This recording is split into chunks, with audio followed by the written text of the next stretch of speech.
You have a quail with a sore on its foot, or maybe bumblefoot, and you're wondering, what do you do about it? How do you deal with it? That's what we're going to discuss in today's video, so stick around. Hey guys, welcome back to another Slightly Rednecked video. Again, my name's Chris, and if you're not familiar with this channel, I help you to produce your own meat, eggs, and vegetables from your backyard, your balcony, your deck, your garage, or even a spare room in your house if that's the way you want to do it. And today I'm going to talk about how to cure bumblefoot, or how to address bumblefoot in your quail. I get a lot of questions about this in the comments sections, and I've been answering it over and over again, so I thought, it's time to address it in a video. Unfortunately, I don't have any birds that have bumblefoot, so I can't really demonstrate exactly how to take care of it, but I guess it's not really unfortunate I don't, but either way, I don't have a bird that I can demonstrate it on, but I think I can explain it well enough you'll know how to take care of it. Let me first of all start off by discussing what is bumblefoot exactly. Bumblefoot is on the pad of the bird's foot. Usually it's caused because they get some kind of cut or something, and they get something in their foot, a grain of sand, a splinter, something like that, some kind of foreign object inside that cut, and eventually it becomes infected. It's basically a staph infection is what it is. So if you can kind of think of it like if you got a splinter in your hand and you never took that splinter out, eventually it would fester, it would become it would look kind of like a pimple or a boil or something like that where that splinter was. That's exactly what bumblefoot is, basically. I say exactly, basically. Either way, you get the idea what I'm talking about. Now, quail can get cuts on their feet sometimes.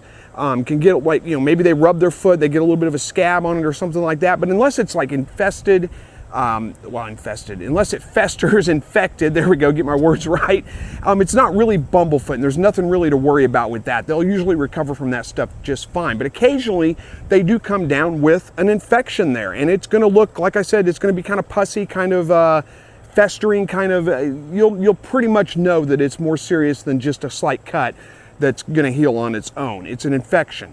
So what do you do when you get bumblefoot in a quail? Let me grab a bird out here and I'll kind of show you the basics of this, even though I don't have any that have bumblefoot. So let me get one real quick. Okay, so I just grabbed a random rooster. I don't have any birds that have feet problems, but let me get him up closer to the camera. Hopefully, if the camera will focus, you can kind of see what I'm talking about. There we go, I think we're good. All right, so that's kind of what a healthy foot looks like. And there's the pad of his foot right there where my finger's running across. That looks fine. That's where they'll usually get cuts and scrapes and things like that if they do get them. And if something does get in there, that will get infected, and it'll be, like I said, it'll be pretty obvious. Now, the way that you deal with this, it's going to be a lot easier if you have two people. Okay, calm down there, buddy. He doesn't like being handled. It's going to be a lot easier if you have two people. You're going to need one person to hold the bird for you, probably wrap it in maybe a towel or something like that, keep it a little bit calmer. It might be a good idea to soak the foot first in like an Epsom salt bath, something like that, to make it soften up. And then you're going to need to basically think of it like getting a splinter out of your hand. You're going to need to cut the infected part out, use something very sharp like a scalpel or razor blade, a pair of really sharp scissors, something like that, snip off any scab, anything like that, and pull out whatever it is that is causing that. And it may not be much more than, like I said, like the head of a pimple kind of. Pull that out of the foot and get rid of that. Then you're going to want to clean it up real good, use some rubbing alcohol, something like that to disinfect the foot. You can use an antibiotic ointment on it. Make sure you get one that does not include pain reliever. Any kind of pain reliever is toxic to birds. You don't want to use that on your birds. But just a regular over-the-counter triple antibiotic ointment, just read the ingredients, make sure it doesn't include, lidocaine, any of those kinds of canes, any kind of pain relievers in it. And just a basic antibiotic ointment. Rub that on the foot, keep it clean. You might want to bandage it up a little bit, use a piece of, medical gauze, put on there, wrap it with some tape, keep it clean. You're going to want to do that. Change it out about once, maybe twice a day, 3 times a day if you can, for a couple of days, and that should get it under control. Let me get him back in there. He's a little freaked out right now, does not like being handled. There you go, buddy. Go back to your friends. There you go.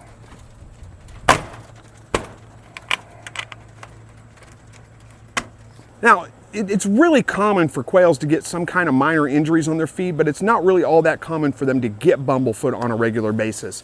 It's pretty easy to treat. It's a little bit nerve-wracking to be holding the bird's foot and cutting it open and pulling stuff out of there and, putting an antibiotic ointment on it, wrapping it up with some gauze and things like that. but it's not really that big of a deal.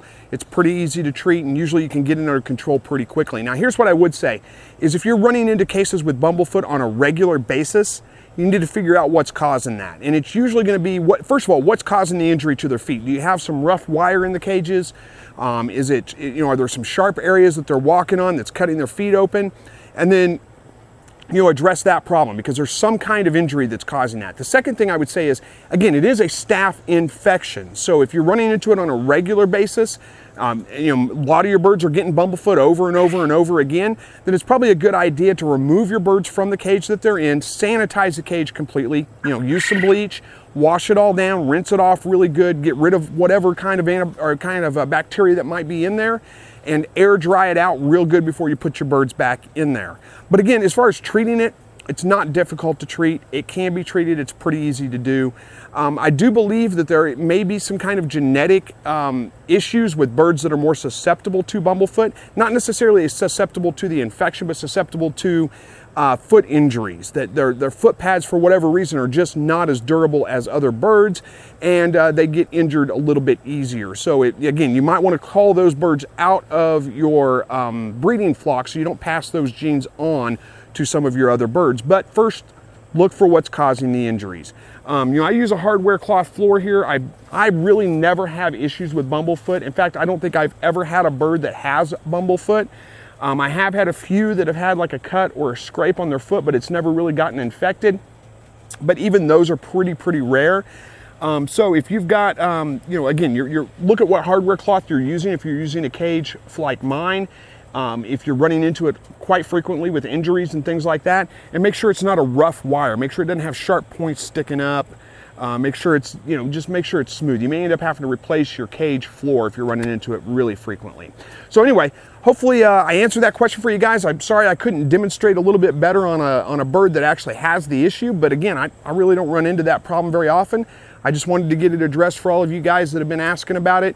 Hopefully that helps. Thank you guys so much for watching, and as always, God bless.